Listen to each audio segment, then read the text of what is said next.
Welcome back to the channel. It's your girl SJ here with Jax, also known as Jacqueline Elizabeth. What's up? all right, and you have reached another episode of Real Beauty, Real food, and real life. Okay, and this right here, as much as we love coming to you and having fun and just doing all kind of crazy things and happenings, this right here is something serious.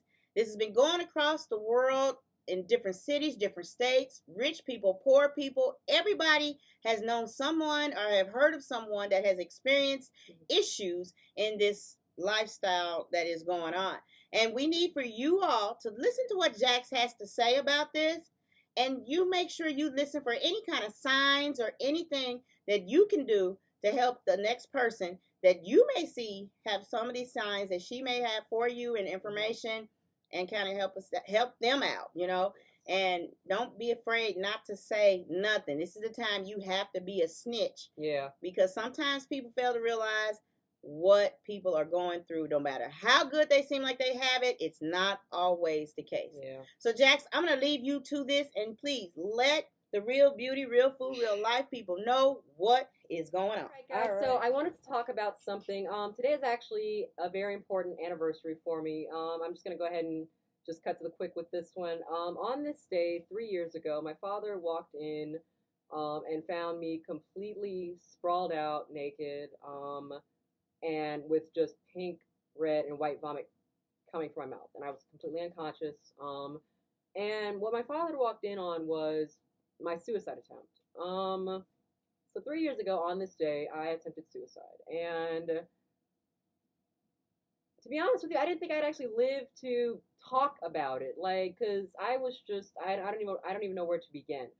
But I guess I'll just start back from. I guess I'll just start, like most people do, at their childhood. Speaking specifically to Black people who think that praying mental illness away or mental disorders or emotional disorders will just prayer is all that you need. No, it's more than just that. And because so many Black people have come to stigmatize mental illness in their own way, think it's something completely horrific, they ignore that. Like, unfortunately, it goes greatly overlooked.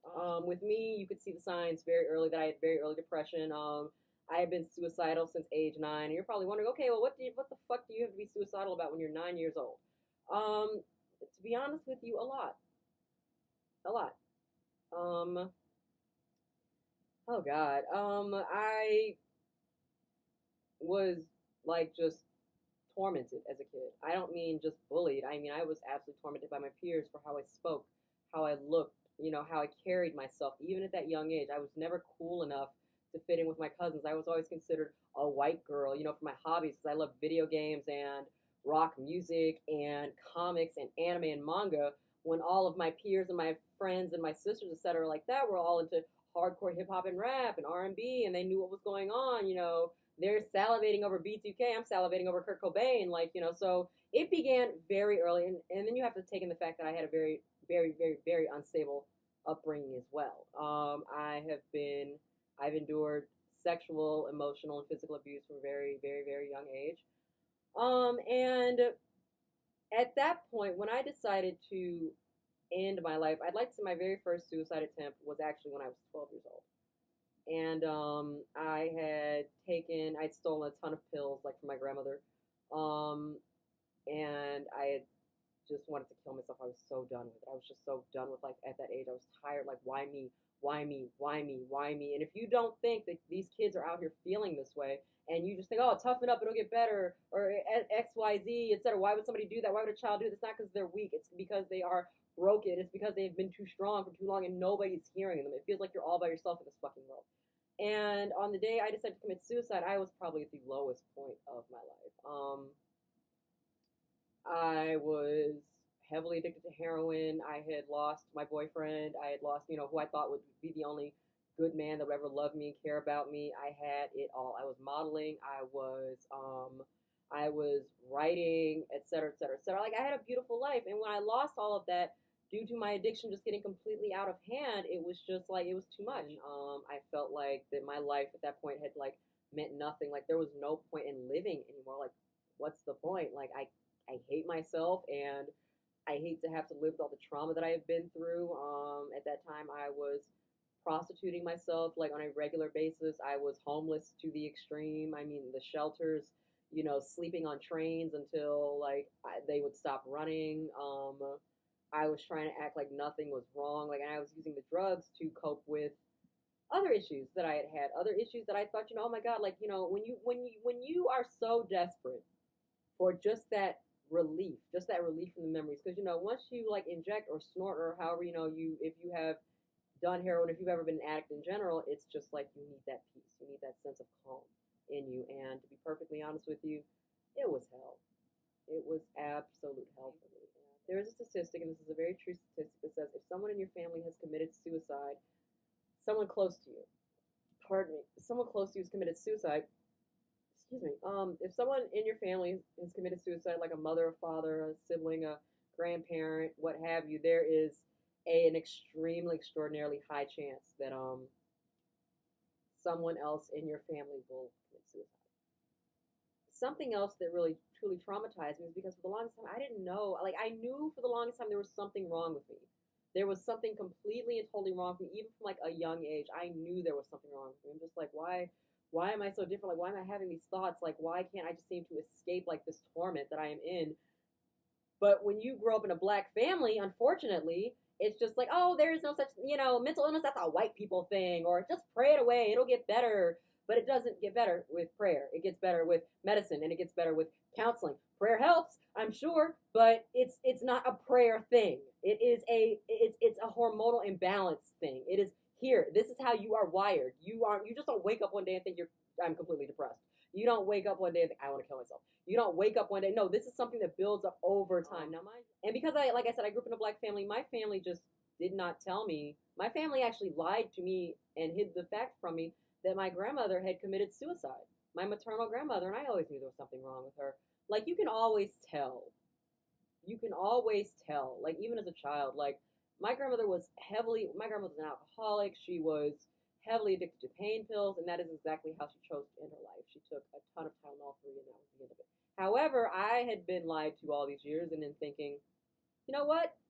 This is what we're going to tell our children in hopes to protect them from the fact that our matriarch has committed suicide, like, and was a drug addict, a pain pill addict, and all of that bullshit. The fact that my family hid that from me,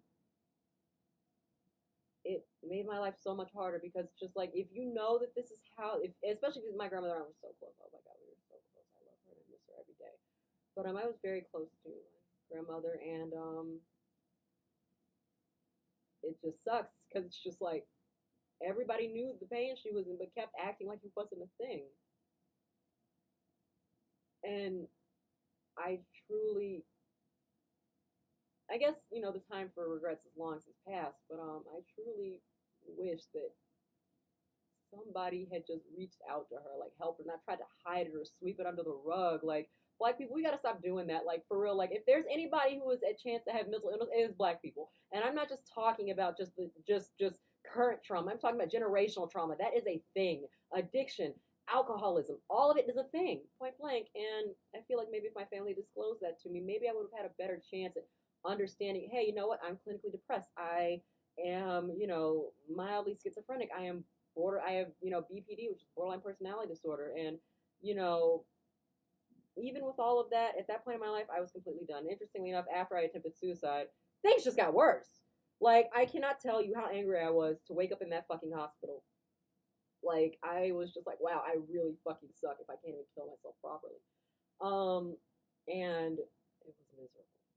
And because my family wanted nothing to do with me, even though I had tried to tell them, there's something wrong with me. Like, please just listen. Please listen. Please listen. Like, I even tried, like, explaining to my dad. Like, I even wrote it out in my journal. Like, this is what's wrong with me. Like, why aren't you guys, like, listening? Like, are you guys, like, so conceited in that you think, okay, well, you know what?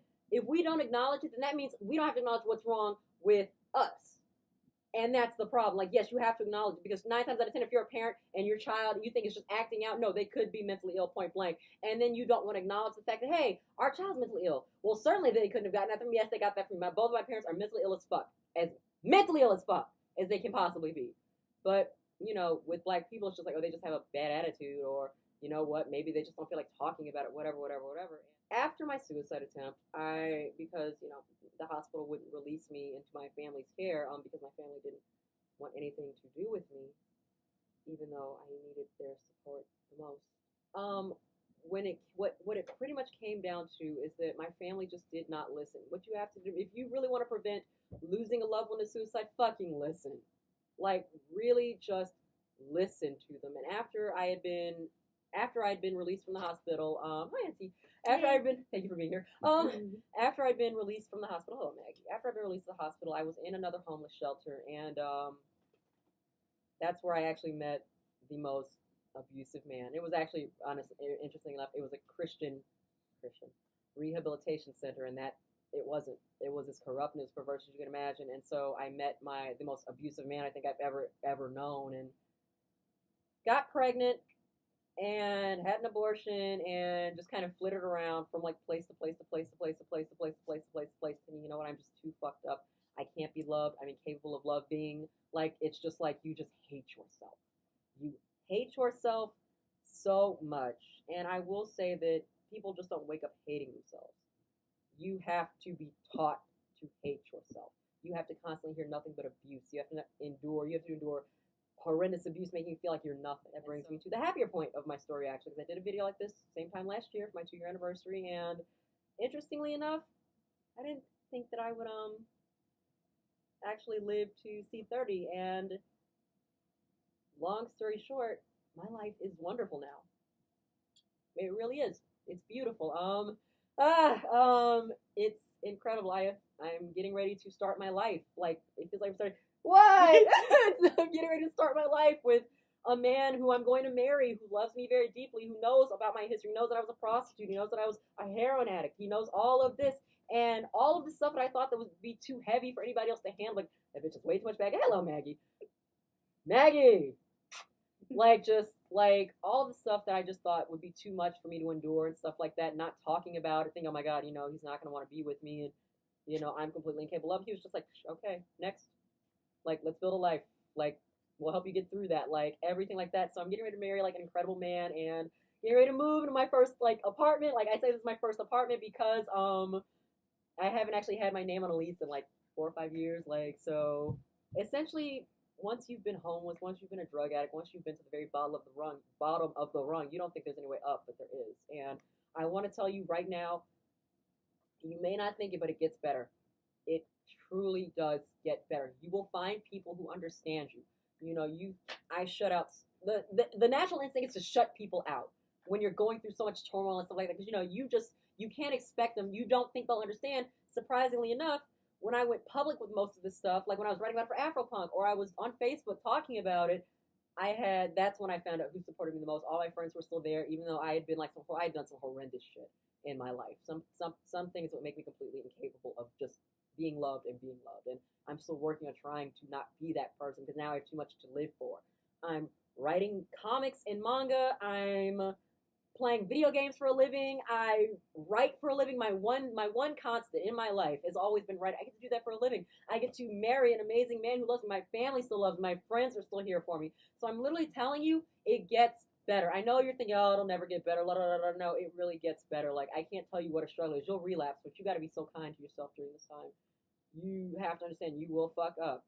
You will absolutely fuck up during this time. You will fuck up. You will relapse. The thoughts will still be there. It's not like all rainbows and sunshine. There are some days where I still think, oh my God, this is miserable. Like, is it really worth it? And then I stop and think, look at what I have and look what I could stand to lose. After my suicide attempt, I never thought I'd get to the point where I thought, I'm happy I survived. And now I can actually say, I am genuinely happy I survived. Like, I'm grateful to have survived. Like, the one thing, if you take nothing away from what I'm telling you, listen. The people checking on your strong friends, the ones who are always supporting you and making you laugh, like, check in with them. Make sure they're okay, because those are usually the ones who are like, you never see it coming. Case in point. Last bit I'm going to say is that I want, especially black people, oh my God, I'm talking to you black people. I'm so talking to you black people. Listen to your loved ones. You know that one cousin that acts out wild, super promiscuous and stuff like that, doing all the drugs, partying, stuff like that? There's something wrong. It's not she's just being a hoe. It's not just she's doing this. It's not she's just. There's a reason for why she's acting. Like, case in point. Like I said, like, I am a survivor of Lifetime. sexual abuse and adult abuse and everything you can imagine. So just try and be more understanding. Don't think that young guy is just angry for no fucking reason. Don't think this black woman has like more like attitude or anything like that because she's just an angry black woman. Like, something happened to her. Like even the most wild and out there people, something happened to them. Try and be more understanding. Have some fucking empathy. For God's sake, have some empathy. When somebody's telling you that they're not doing too good, just be like, oh well, tough it up, or just pray over it, or just get over it. It's it's a white people thing. Just stop it. Just be more open to talking about it because not talking about it, the silence almost silenced me forever, point blank. And so I'm telling you guys, it does get better, and keep going because like I could have never imagined my life is what it is now, and it's just getting started. I'm getting everything I want before I'm 30.